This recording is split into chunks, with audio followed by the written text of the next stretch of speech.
Au cœur de la Silicon Valley, une révolution se préparait. Non pas dans un laboratoire rutilant, mais dans un modeste garage de Los Altos. C'est là, en 1976, que deux jeunes visionnaires, Steve Jobs et Steve Wozniak, accompagnés de Ronald Wayne, ont décidé de changer le monde. Leur vision était simple mais audacieuse, mettre la puissance de l'informatique à la portée de tous. Animés par une passion pour l'électronique et un désir de démocratiser la technologie, ils ont donné naissance à Apple Computer Co. Ils étaient loin de se douter que leur création allait devenir un phénomène mondial. Les débuts du trio furent marqués par de longues heures de travail, une énergie débordante et une foi inébranlable en leur mission.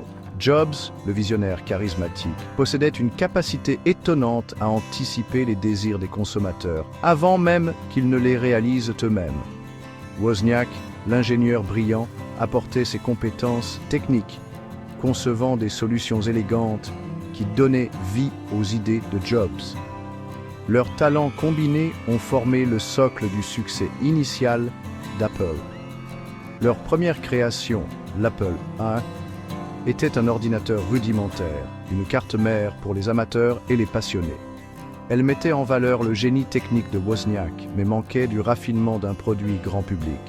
Cependant, elle a planté les graines de ce qui allait suivre, attirant un public restreint, mais dévoué, qui a reconnu le potentiel de la vision d'Apple.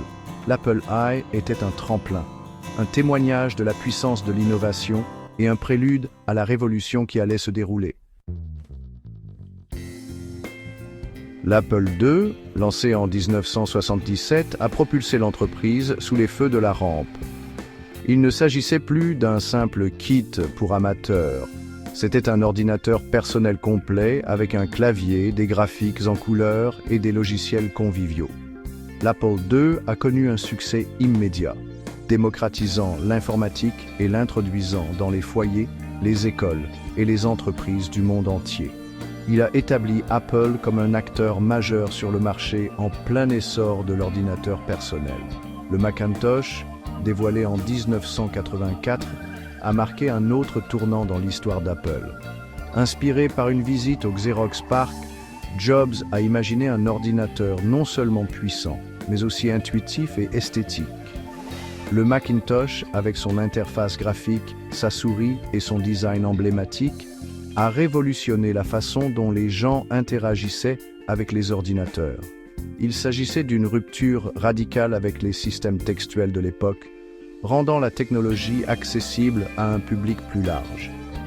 L'impact du Macintosh a dépassé de loin ses spécifications techniques.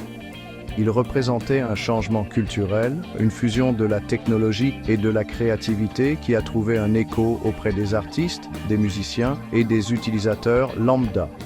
La publicité emblématique du Super Bowl de 1984, réalisée par Ridley Scott, a cimenté le statut du Macintosh comme symbole d'innovation et de rébellion contre le statu quo. Ce fut un moment décisif pour Apple, consolidant son image d'entreprise qui défie les conventions et donne du pouvoir aux individus. La fin des années 80 et le début des années 90 se sont avérés être une période turbulente pour Apple. Des conflits internes et des erreurs stratégiques ont conduit au départ de Jobs en 1985. L'entreprise a dû faire face à la concurrence acharnée du système d'exploitation Windows de Microsoft, qui a pris le dessus sur le marché des PC. Apple a eu du mal à maintenir sa part de marché et son avenir semblait incertain. Cependant, le destin de l'entreprise a pris un tournant spectaculaire en 1997, lorsque Jobs est revenu chez Apple. Il a apporté avec lui un regain d'intérêt pour l'innovation et le design, ainsi qu'une compréhension profonde de l'évolution du paysage technologique. Jobs a rationalisé la gamme de produits, réduit les coûts et lancé une série d'initiatives audacieuses qui allaient redéfinir la trajectoire d'Apple. Le lancement de l'iMac en 1998 a marqué la renaissance d'Apple.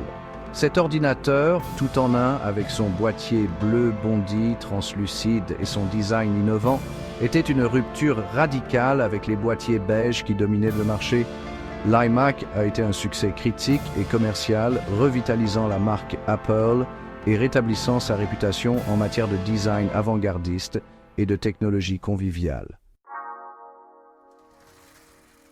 Le tournant du millénaire a marqué l'âge d'or d'Apple, marqué par une série de produits révolutionnaires qui allaient transformer l'entreprise en un géant mondial de la technologie. L'iPod, lancé en 2001, a révolutionné la façon dont les gens écoutaient de la musique, tandis que l'iPhone, introduit en 2007, a redéfini le téléphone mobile tel que nous le connaissions. L'iPad, dévoilé en 2010, a créé une toute nouvelle catégorie d'appareils mobiles, consolidant encore la domination d'Apple sur le marché de l'électronique grand public.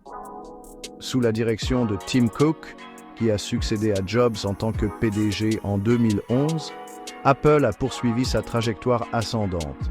L'entreprise s'est étendue à de nouveaux marchés, tels que les technologies portables avec l'Apple Watch et les services numériques avec Apple Music, iCloud et Apple Pay.